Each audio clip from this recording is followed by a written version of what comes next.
चे दोन थेरम आहेत आपल्याला बेसिक डिजिटल इलेक्ट्रॉनिक्स मध्ये.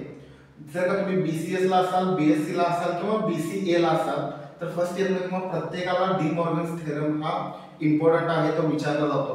तर डी मॉर्गन्स थेरम मध्ये काय आहे, किती प्रकारचे थेरम आहेत, कसा थेरम आहे, कसं प्रूव्ह करायचं आहे आपण एलएचएस आणि आरएचएस ते आपण आज पाहायचं आहे. तर डी मॉर्गन्सचे दोन थेरम आहेत. थेरम फर्स्ट एक आहे आणि थेरम सेकंड एक आहे. तर काय सांगतो, तर थेरम फर्स्ट सांगतो complement of sum is equal to product of their complements. म्हणजे काय सांगतो, complement of sum is equal to product of their complements. म्हणजे जर का तुम्ही ए आणि बी जर का तुम्ही सम केला आणि त्याला जर का नॉट गेट लावला तर त्याचं जे आउटपुट असेल ते इक्वल असेल. ए ला जर का तुम्ही नॉट गेट लावला आणि बी ला नॉट गेट लावला तर येणाऱ्या आउटपुटच्या मध्ये केलेलं जो गुणाकार असेल अँड गेट लावल्यावर त्याचा आउटपुट येईल तो दोन्ही काय असेल, सेम असेल. हा झाला तुमचा फर्स्ट थेरम. आता फर्स्ट थेरम आज आपण फर्स्टच बघू. फर्स्ट थेरम मध्ये प्रत्येकाला एक गोष्ट माहिती आहे, जिथे जिथे साइन प्लस चा असेल तर तिथे तिथे काय लावला असेल, ऑर गेट. कारण आपण गेट पाहिलेले आहेत. गेट मध्ये काय दिलेलं आहे की जिकडे जिकडे ऑर गेट असेल ऑर गेटला आपण प्लस ने दाखवतो. मग जर डॉट दाखवलेला आहे, डॉट हा जो डॉट आहे तो काय इंडिकेट करतो, तर तो इंडिकेट करतो अँड गेटला. आणि वरती जे कॉम्प्लिमेंटचं जे साइन आहे, कॉम्प्लिमेंटचं जे साइन आहे हे वाला तो इंडिकेट करतो नॉट गेटला. म्हणजे त्यांनी काय सांगितलेलं आहे पहिल्या याच्यामध्ये, ए आणि बी जर का दोन इनपुट असतील तर दोघांमध्ये जर का तुम्ही ऑर गेट लावला आणि येणाऱ्या आउटपुटला जर का तुम्ही नॉट गेट लावला तर तो यांची बेरीज जे तुम्हाला आउटपुट देणार आहे ते इक्वल असेल कोणाबरोबर, तर जर का तुम्ही त्याच ए आणि बी च्या जर का इनपुटला पहिल्यांदा नॉट गेट लावून घेतला आणि दोघांचा जर का प्रोडक्ट घेतला म्हणजे दोघांपैकी जर का मल्टिप्लिकेशन केला तर येणारे जे आउटपुट असेल ते दोन्ही साइडचं सेम असेल. असं कोण सांगितलं, तर असं सांगितलं डी मॉर्गन्सने. आता कसं प्रूव्ह करायचं बघा. डी मॉर्गनने सांगितलेली गोष्ट कशी प्रूव्ह करणार आहे, तर इकडे बघा. सगळ्यात पहिल्यांदा गेट काढून घ्यायचं. पहिला काय दिलेला आहे, ए आणि बी. हे काय दिलेलं आहे, दोन इनपुट दिलेले आहेत ए आणि बी दोन्हीकडे पण आहे. पहिला ही साइड बघू आपण. एलएचएस पहिला बघू, आरएचएस नंतर बघू. आता एलएचएस मध्ये इकडे ए घेतला, इथे बी घेतला. सगळ्यात पहिल्यांदा काय सांगितलेलं आहे, ऍडिशन म्हणजे ऑर गेट. ऍडिशन म्हणजे काय, प्लस असेल तर ऑर गेट, डॉट म्हणजे मल्टिप्लिकेशन असेल तर अँड गेट, आणि हा जो वरती जो कॉम्प्लिमेंट आहे हा कॉम्प्लिमेंट असेल तर नॉट गेट. हे गेट आपल्याला वापरायचं. माझा इथे बघा a प्लस b, इथे मी काय केला a प्लस b झाला हा, कारण मी प्लस म्हणजे काय ऑर गेट लावला. त्याचा आउटपुटच्या वरती आपल्याला काय लावायचं आहे, कॉम्प्लिमेंट. म्हणून इकडे काय लावला मी, कॉम्प्लिमेंट. आता जे आउटपुट येईल हे इक्वल असेल ह्याच्यासोबत. कसं इक्वल असेल, तर हा झाला एलएचएस म्हणजे हा साइड. आता आरएचएस बघू म्हणजे ही साइड. त्यांनी काय सांगितलेलं आहे, ए कॉम्प्लिमेंट घ्यायला लावलाय. हा झाला ए तुमचा नॉर्मल. कॉम्प्लिमेंट कधी येतो, जेव्हा इनपुट वरती नॉट गेट लावला जातो तेव्हा जे आउटपुट येणार आहे त्याला बोलतात कॉम्प्लिमेंट. म्हणजे ह्याच्या पुढे नॉट गेट लागला. आता हा झाला ए कॉम्प्लिमेंट. पहिला होता ए, नॉट लागल्यामुळे झाला ए कॉम्प्लिमेंट. सेम इथे दोघांची ऍडिशन केला याने. आता ऍडिशन वरती पुढे काय येणार आहे, ए प्लस बी, जे ह्याचं आलं ते पण नॉट गेट लागल्यामुळे कॉम्प्लिमेंट, नॉट गेट लागल्यामुळे हा झाला तुमचा एलएचएस. आता आरएचएस सेम असा येतो का ते बघायचं आहे. आता इथे काय येणार, बी ला पण काय सांगितलेलं आपल्याला, बी ला पण नॉट गेट लावा.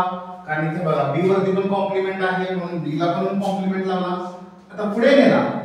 आता हे दोघं आले ए आणि बी कॉम्प्लिमेंट आले. आता ह्यांच्यामध्ये काय करायचं आहे, मल्टिप्लिकेशन करायचं आहे. मल्टिप्लिकेशन कोण करणार आहे, तर मल्टिप्लिकेशन करणार अँड गेट मल्टिप्लिकेशन करतो. मग इथे लावला मी अँड गेट, इथे लावला अँड गेट. आउटपुट काय होणार आहे, ए आणि बी मध्ये काय असणार आहे, ए आणि बी हे दोन इनपुट आले होते अँड गेट मध्ये, त्या दोघांमध्ये मल्टिप्लिकेशन होणार आहे.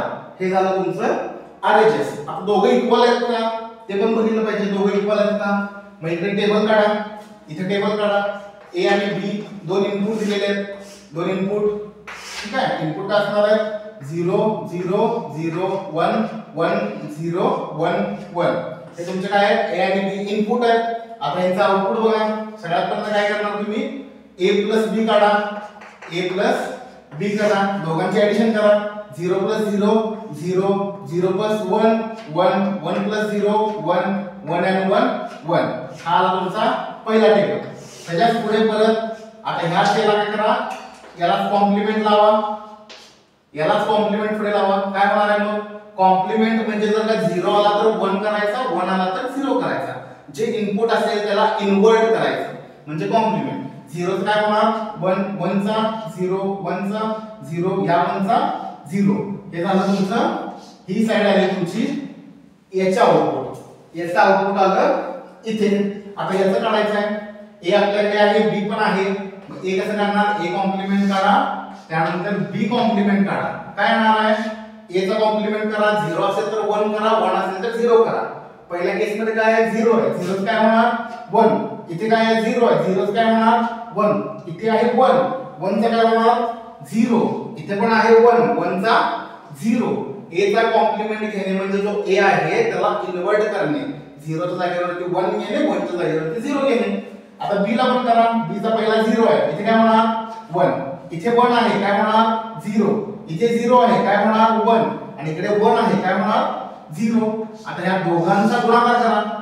दोघांचा गुणाकार करणे म्हणजे काय झालं, लास्ट केस काढणे. a dot b complement, a complement dot b complement. दोघांचा गुणाकार करा. एकाला एकाने गुणला तर उत्तर काय येईल 1. कुठल्याही संख्येला जर का तुम्ही 0 ने मल्टिप्लाय केला तर आन्सर काय येणार आहे, 0 येणार आहे. कुठल्याही संख्येला जेव्हा आपण 0 ने मल्टिप्लाय करतो आन्सर 0च असतं. म्हणून इकडे काय केलं, दोघांमध्ये मल्टिप्लाय केला आन्सर 0, इकडे मल्टिप्लाय केला आन्सर 0, इकडे मल्टिप्लाय केलं आन्सर आलं 0. आता जर का तुम्ही नीट पाहिला तर इकडे बघा, हा ब्लॉक जो आपला आरएचएस होता, एलएचएस होता, आणि हा ब्लॉक जो आपल्याला लास्टला मिळाला हा आहे आपला आरएचएस. आता दोन्ही मध्ये बघा, दोन्ही सेम आहेत का, इथे पण 1 आहे, इथे पण 1 आहे. 0 0 0 0 0 0. हा आहे तुमचा डी मॉर्गनचा थेरम. डी मॉर्गन काय सांगतो, a प्लस b चं कॉम्प्लिमेंट घ्याल तुम्ही तर तो इक्वल असेल a complement multiply by b complement. आणि इथे थेओरेटिकली कसं मानलेलं आहे, complement of sum is equal to product of their complements.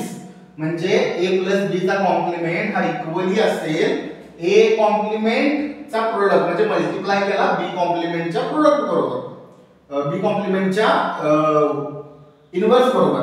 हा आहे तुमचा डी मॉर्गनचा थेरम.